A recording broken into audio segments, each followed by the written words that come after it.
Good day, class. Welcome to Session 3. In this session, we will look at how to apply techniques to enhance self-motivation and leadership performance. Let us compare the different leadership styles and the type of motivation that they could result in. We will look at 3 styles briefly, which are limited supervision, mixed styles, and high supervision. Limited supervision means that employees have a decision-making responsibility. The 2 types of motivation identified in this leadership style are self-motivation and team motivation. The motivation is normally based on creativity.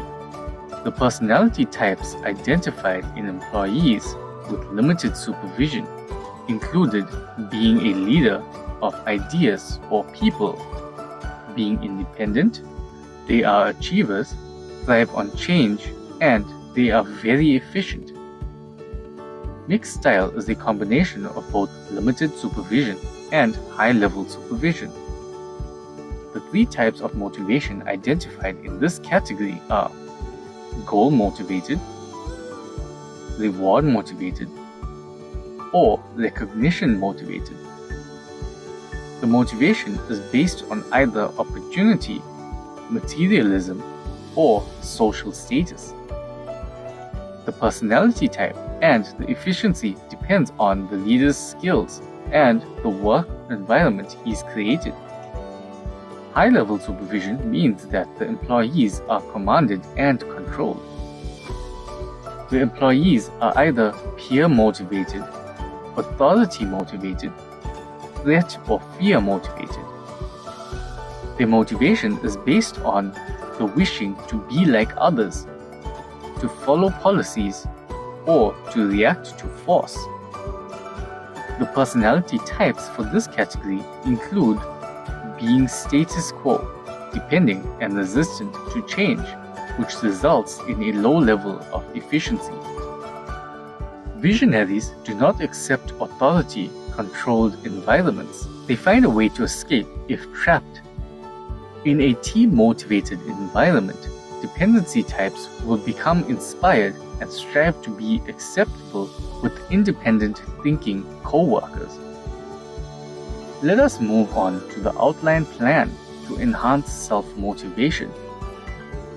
It is a 7-step process. Maybe you have dreams you wish to fulfill, such as buying a car or buying a house. All those dreams are meaningless if you do not push yourself to achieve them. Motivation is an important element in becoming successful in anything you start. The first step of the 7-step process, you need to be health conscious. Your motivation will be higher if you get sufficient sleep, take required vitamins, and get regular exercise. It is easier to perform your tasks if you are feeling vibrant and healthy. The second step is where you make your plan of action. Spend some time writing down things that you'd like to do. Set your course of action and identify which is most important.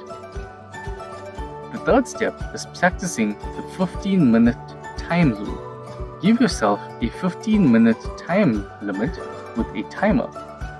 Have the option to stop when the timer set goes off. You might realize that you are beginning to develop an interest in the task when time expires. The fourth step is where you discover your peak hours. Find out whether you are more productive in the morning or in the evening. It is advisable to do the job that requires more energy in the morning and reserve the less demanding tasks for later. If you are more productive in the evening, look for profitable work that will match your peak hours. fifth step is stop being a perfectionist. Rather aim to accomplish work. Striving for perfection might cause you to procrastinate. Accept the fact that nobody is perfect, and that should motivate you. The sixth step is breaking down the tasks that you need to complete into smaller portions. This will motivate you if you do your tasks one step at a time, and it is easier to see the progress since you will know how far you have gone and how far you still need to go. The seventh step is to ensure that you pump yourself up at all times. This should cheer yourself up and be confident that you can accomplish your goal. It is always important to think positively about yourself. All leaders need to rely on their own instincts to create an environment that motivates others, sometimes in lonesome and uncertain conditions. The leader must influence others to motivate themselves, who, in turn, may become leaders in their own right. Self-motivation has 5 ingredients: positive attitude, ambition, confidence, commitment, and self-assessment. Attitude reflects an individual's positive or negative state of mind towards an event, activity, condition, item, or another individual. Attitude affects actions. It is easy to be negative and think of barriers, obstacles, and failure, whereas contingency plans should always be considered to prevent or recover from negative outcomes. It is better to think of what is possible than what isn't. Ambition is the starting point of motivation for achieving status, power, and results. Ambition needs a dream, a mission, a vision, and self-esteem. The belief in oneself to achieve a positive result. Confidence is the level of certainty that things will go as planned and have a positive outcome. Self-confidence is belief in one's own capabilities. Confidence is the basis for motivation for action. Commitment is your dedication to a dream. It creates the urge to carry your tasks right to completion. Self-assessment is the willingness to understand your own strengths and weaknesses so that you can take a specific role and the responsibilities that come with it. When you engage in self-assessment, you get to discover your aptitude, qualifications, ability, proficiency, and experience. Leadership principles are the set of actions or guiding beliefs that leaders can implement to move them towards success. In order to do leadership development, you first need to draw out the leadership principles, and they should be in line with the values of the organization. Leadership principles serve as a guideline. Leadership principles should be worked out by a group of selected leaders from different functions and levels of management in the organization. Leadership principles and skills should include resilience, consistency, and goal setting, but should not be these qualities. Resilience is the ability to get back after facing adversity.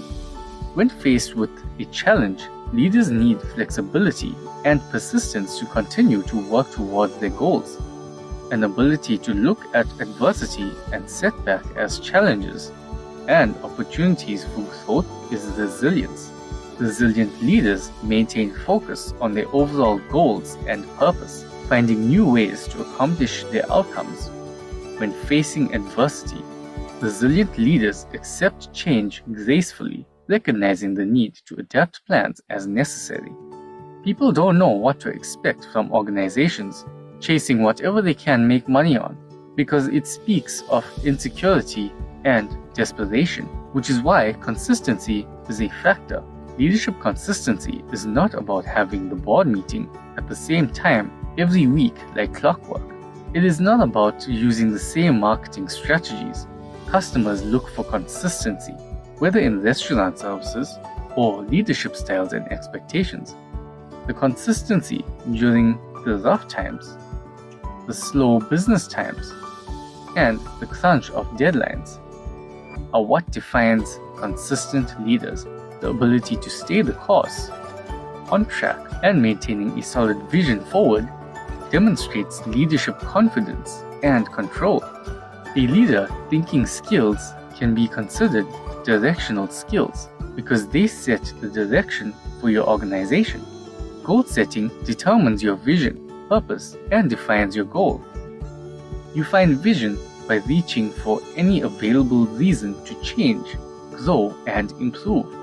We have come to the end of our third session. Let us take a break and complete the rest of the unit standard in the next session.